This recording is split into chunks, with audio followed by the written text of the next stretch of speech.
Samantala, anibersaryo ng BJMP at update sa jail decongestion at iba pang programa ating pag-uusapan. Kasama si Jail Superintendent J. Rex Bustinera, ang tagapagsalita ng Bureau of Jail Management and Penology. Sir J. Rex, magandang tanghali po. Welcome back sa Bagong Pilipinas ngayon. Sir Joshua, magandang tanghali po at sa mga sumusubaybay sa inyong programa. Sir, sa pagdiriwang po na ika-35 anibersaryo ng BJMP, ano po ang pangunahing tema ngayong taon at ano po yung mga programa at aktibidad na nakahanda para po ipakita ang mga naging tagumpay at serbisyo ng inyong ahensya? Ang tema po ng BJMP ngayong 35th year anniversary namin ay disiplina at responsibilidad sa serbisyong may kredibilidad. Dito po kasi it encapsulates yung aming 35 years ng pagmamanage ng lahat ng ating city, district, and municipal jails. Ganoon na din mag-celebrate ng mga milestones and accomplishment natin sa decongestion at pagmamanage ng makataong piitan sa buong bansa. Alright. Sa nakalipas po na isang taon, Sir J. Rex, ano po ang may tuturing ninyong pinakamahalagang tagumpay ng BJMP pagdating po sa pangangalaga ng seguridad at rehabilitasyon ng mga persons deprived of liberty o PDL? Okay, unang-una po, nagkaroon tayo ng reduction in our congestion rate. Coming from 327% 2 years ago, and then right now, nasa 280% na lamang ho. Malaki na ho talaga ang nabago. Marami rin ho tayong na-inaugurate ng mga bagong facilities na mga moderno at makatao na para sa ating mga nakakulong. Komportable ho kahit papano ang stay nila, malayo ho dun sa nakagisna na siksikan ng mga piitan.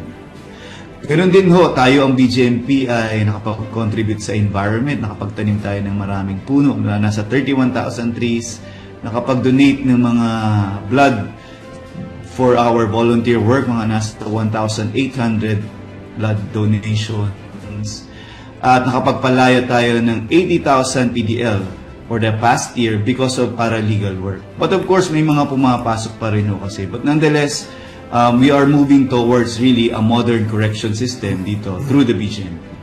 Okay. And Sir J. Rex, malaki po ang papel ng paralegal services, koordinasyon sa mga korte at pagtatayo ng mga bagong pasilidad sa jail decongestion. Kamusta na po ang implementasyon ng mga programang ito at gaano po kalaki ang naging epekto nito sa pagpapalaya o paglilipat ng mga kwalipikadong PDL?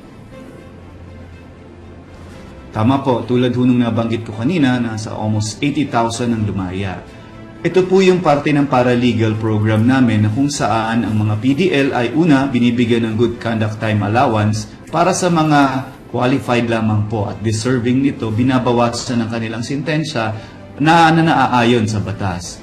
Ito ho ay nagagawa kung sila ay mag-aaral sa loob, wala silang violation ng rules and regulations. Pinagtibay rin ho natin yung Read Your Way Out program sa ating mga jail libraries na kung saan nakakadagdag rin ho ng good conduct time allowance points para sila ay makalaya ng mas maaga. At marami pa hong ibang education and other programs kung sila ay magpa-participate.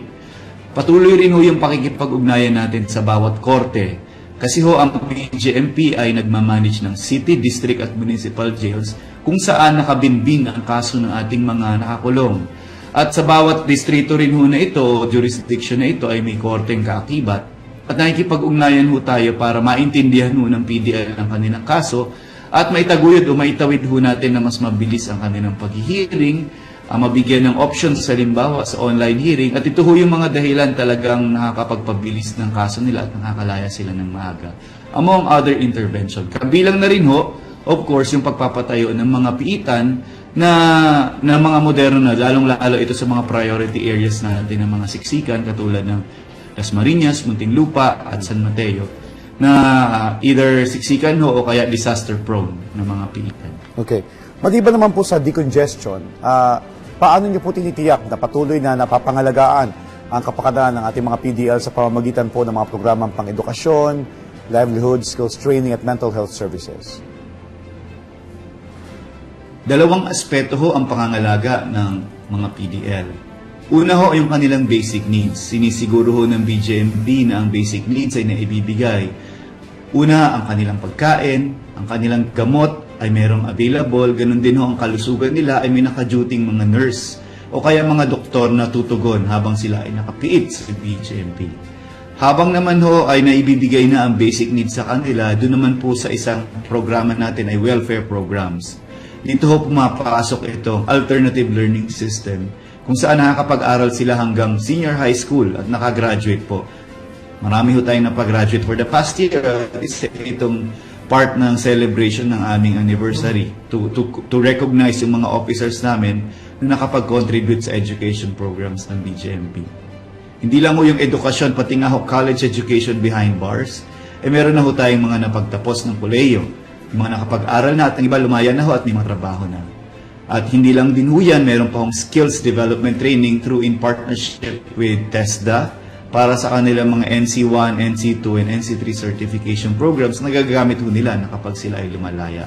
Overall, lahat ho ito, it encapsulates din ho ang aming aftercare program na kapag lumaya naman ho sila, nire-refer na ho namin sa appropriate government agencies para sa continuation ng kanilang rehabilitation para hindi ho sila bumalik after their release sa kulong.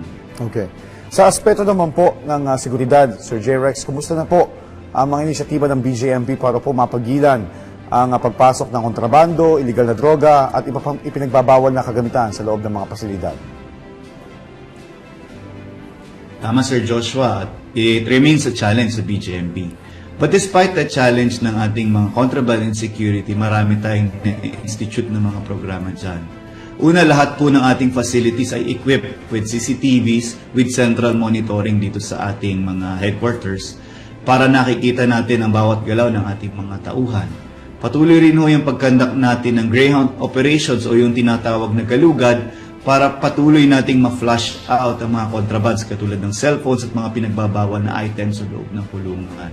Ito ay kinakandak natin o ginagawa kaakibat ang PDEA, ang PNP para rin ho may transparency at the same time mas epektibo ang ating pag-Greyhound operations. So far na-manage naman po natin yung mga security incidents natin. In fact, nitong nagdaang lindol ho, na-manage natin na walang nakatakas. At the same time, buti na lang din ho, safe ang ating mga PDL at secured ang ating mga facilities. So overall, ang security management natin is very tight. Patuloy naman regular ang ating mga ginagawang mga intervention po dito, sir. Okay. Kumusta naman po ang efficiency ng idalaw? We understand, ginawa po ito para hindi na nga maengganyo o subukan magpasok pa ng mga kontrabando gaya ng cellphone. Kumusta po yung idalaw natin, yung response po ng mga PDL at gayon din po ng kanilang mga kaanak? Tama po. Lalo po nating pinag-igting kasi ang idalaw. Ito ho ay isang lesson learned ng BJMP noong nagra ang pandemic. At dahil ho naging online lahat, ang hearing at ang dalaw, inadapt na rin ho natin kahit tapos na ang pandemic. At in fact, nag-alat pa ho ng mga equipments at facilities for idalaw. Ngayon ho, lahat ho ng PDL natin kung malayo ang kamag-anak nila ay pwede ho mag-avail ng idalaw. Hindi lang ho limited sa kanilang dalaw na kamag-anak, pati na rin ho ang kanilang mga lawyers, consultation sa parole and probation, pati rin ho ang kanilang hearing o pagdinig sa kanilang kaso, paglilitis nila, ay available na rin ho ang online. At ito ay patuloy na sinusuportahan at pinag-iigting ng BJMP. Okay. At paano nyo naman po pinanatiling mataas ang moral, kahandaan, at profesionalismo ng ating mga jail personnel sa kabila po ng patuloy na hamon ng iba't ibang operational concerns? Tama, napakagandang tanong po, sir, especially on operational concerns.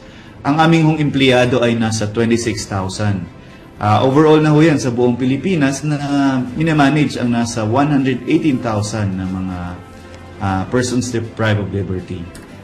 At alam ho natin na kulang ang empleyado at patuloy naman ho kami every year na nagre-recruit para ho madagdagan at motivate ang aming personnel na may mga karagdagan tutulong sa kanilang trabaho.